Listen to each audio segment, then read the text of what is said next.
అయితే నాకు చాలా బాధగా ఉంది. ఎందుకంటే నిన్న ఎవరో మంత్రులు వచ్చారంట కదా ఇక్కడ ఈ పట్టణానికి.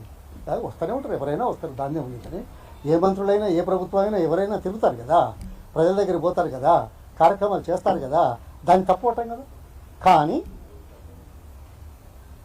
3-4 విషయాలు ఉన్నాయి.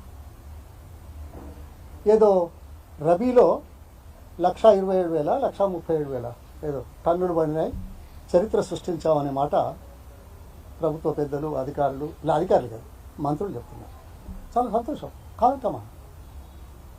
కానీ నా ప్రశ్న ఇక్కడ,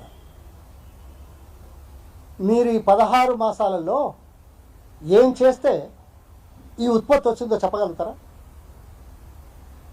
గతంలో ఉన్నదానికంటే, గత పరిస్థితుల కంటే, గతంలో ఉన్న ఇన్ఫ్రాస్ట్రక్చర్ కంటే ఈ సంవత్సరం ఈ యాసంగి కోసం ఇంకా కొత్తగా ఏమైనా సృష్టించి కొత్తగా ఆయకట్టు తీసుకొచ్చారా? సమాధానం చెప్తారా? అటువంటిప్పుడు మీరు ఏ పద్ధతిలో మా ప్రభుత్వంలో రికార్డు సృష్టించామనే మాట చెప్తున్నారు? ఏదైనా విధి విధానాలు మారాలి, అవకాశాలు మెరుగు కావాలి, విస్తీర్ణం పెరగాలి, విస్తీర్ణానికి తగ్గట్టుగా నీళ్లు సరఫరా చేయాలి, అంతే కదా. ఈ 4టికి తప్ప పంట ఊరికే చిట్కలేస్తే అవుతుంది కాదు కదా. ఈలలు కొడితే అవుతుంది, అవుతుందా? అయితే ఎప్పుడో కొడుతురు 40 ఏళ్ళనే. అందుకోసం ఇది ఏదో క్రెడిట్ తీసుకోవడానికి చేసిన ఎత్తుగడలు తప్ప వాస్తవంగా ఏం చేయలేదు. ఓకే, ఇది చేయకపోతే అయిపోయింది. కానీ ఉన్న వాస్తవ పరిస్థితులకు అనుగుణంగా నీరు సరఫరా చేయగలుగుతున్నారా? మీరు వైఫల్యం చెందలేదా? ఈ మాట మీకు ఇంతవరకు ఎవరు చెప్పరా? ఎందుకు తెలుసా? నేను దేవాదుల గురించి ఏదో మాట్లాడాను ఒక పేపర్లో. ఆయన మంత్రి మరి ఇంకెవరో మాట్లాడింది, మరి నేను ఎందుకు బాగుండదు కదా. ఏదో 6 లక్షలకి ఎకరాలు, ఈ 2 నెలలు చేస్తాను, సంతోషం చేస్తే. కానీ ప్రాజెక్టు యొక్క లక్ష్యం, ప్రాజెక్టు యొక్క విస్తీర్ణం తెలియకుండా మాట్లాడే నాయకులు, మంత్రులు, బాధ్యతాయుతమైన నాయకులు మాట్లాడితే ఏమనుకోవాలి? అసలు ఆ ప్రాజెక్టులో ఎన్ని ఎకరాలకి ఇద్దాం అనుకున్నాం? ఉందా మీ దగ్గర డేటా? మీకు అర్థమైందా? మీరు చూశారా? కానీ 6 లక్షలు వేశారు. ఒక ఏదో జనం వింటారు కదా, ఏమున్నది చెప్తే. సరే ఎవరో రాస్తాడు, మీరు చెప్పింది రాక తప్పదు కదా. మీరు మీ దగ్గర ఏముంది, ఏం లేదు కదా. ఓకే, 6 లక్షలు పోనీ, 6 లక్షలకి ఇస్తాడు అనుకుందాం, ఇంకా కొద్దిగా ఎక్కువ చేస్తాడు అనుకుందాం. ఇక పోతే ఈ సంవత్సరం అవసరమైన నీళ్లు సరఫరా చేశారా? పంటలు ఎందుకు ఎండిపోయినాయి? దేవాదుల్లో సమ్మక్క సారక్క జలాశయం నుంచి, ప్రాజెక్ట్ నుంచి కిందికి నీళ్ళు ఎండిపోయినాయో తెలుసా? మీ దగ్గర ఏమైనా రికార్డు ఉందా? మీరు డిపార్ట్మెంట్ నుంచి ఏమైనా రికార్డు తీసుకొని మాట్లాడుతున్నారా? దురదృష్టం. పోయిన రబీలో అప్పుడు కూడా సమస్య అయింది, నీళ్ళు లేవని.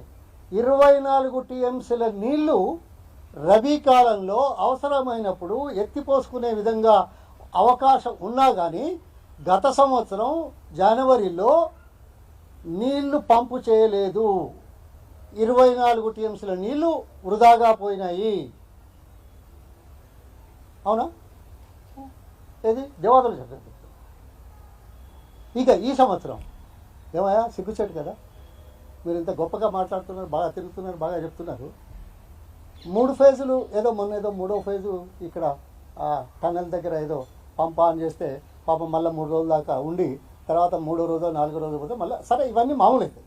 ఇప్పుడు ట్రయల్ రన్స్, ఎక్స్పెరిమెంట్స్, పనులు కొంత ఇబ్బందులు అవుతాయి. చేస్తుంటేనే తెలుస్తుంది, చేయకపోతే తెలుస్తుంది. చేస్తే తప్పు అయితే తప్పు పట్టాలా మిమ్మల్ని? కాదు కదా. ఓకే, చేస్తున్నప్పుడే తప్పులు అవుతాయి, పొరపాట్లు జరుగుతాయి. చేయకపోతే అంత మంచిగానే కదా. అంత నీచ స్థాయికి దిగినవాడు పొన్నాళ్ళు లక్ష్మే కాదు ఆరోపణ చేయడానికి. కానీ ఇవాళ 3 ఫేజులలో ఎన్ని ఫోజుల మీటర్లు నడుస్తున్నాయా? ఈరోజు ఫేజ్ 1 పనిచేస్తలేదు, ఫేజ్ 2 పనిచేస్తలేదు, ఫేజ్ 3 పనిచేస్తలేదు. అంటే 3 ఫేజులలో ఒకటే ఫేజ్ నీళ్ళు వాడుతున్నాం ఇవాళ పంపు. మిగతా పంపులు ఎందుకు స్టార్ట్ చేస్తలేవు? దేవాదుల్లో మొత్తం కెపాసిటీ 38 టీఎంసీల నీళ్లు సరఫరా చేసే వ్యవస్థ ఆల్రెడీ సృష్టించబడింది. ఇవాళ కొత్త కాదు. కానీ ఈ సంవత్సరం మీరు ఎంత ఇచ్చారా?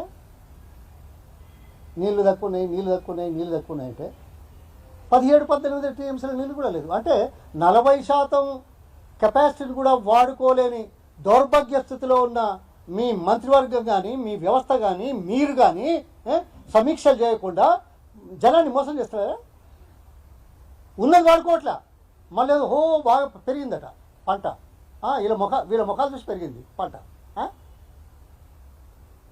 ఇది ఎంత బాధతోడు అంటున్నాను. ఎందుకు చేయకూడదు? ఓకే, ఇంకా లోకల్గా ఎన్నో విషయాలు ఉంటాయి, సమస్యలు ఉంటాయి. స్థానిక ఎమ్మెల్యేలు, మంత్రులు మా ఏరియాకి కావాలని అంటారు. అయినంత మాత్రాన మొత్తం జనానికి అక్కడికి వచ్చే పనిని పండబెట్టి కొన్ని మోటార్లు ఇంటేక్ నుంచి తీసుకొచ్చి ఎక్కడో ఒక ఎమ్మెల్యే, తనకు కావాల్సిన ఎమ్మెల్యేకు ఆ ఏరియాలో 50 ఎకరాలు అంటే 10,000 ఎకరాలు 5,000 ఎకరాలకు నీళ్ళు కావాలని అక్కడ మోటార్లు బంద్ చేసి ఆ మోటార్లను బిక్కొచ్చి ఇక్కడ పెడతారా? నేనేం ఒక్క మాట కూడా పొరపాటు కాదు, తప్పు కాదు, యథార్థం. ఇది పరీక్షించాలి.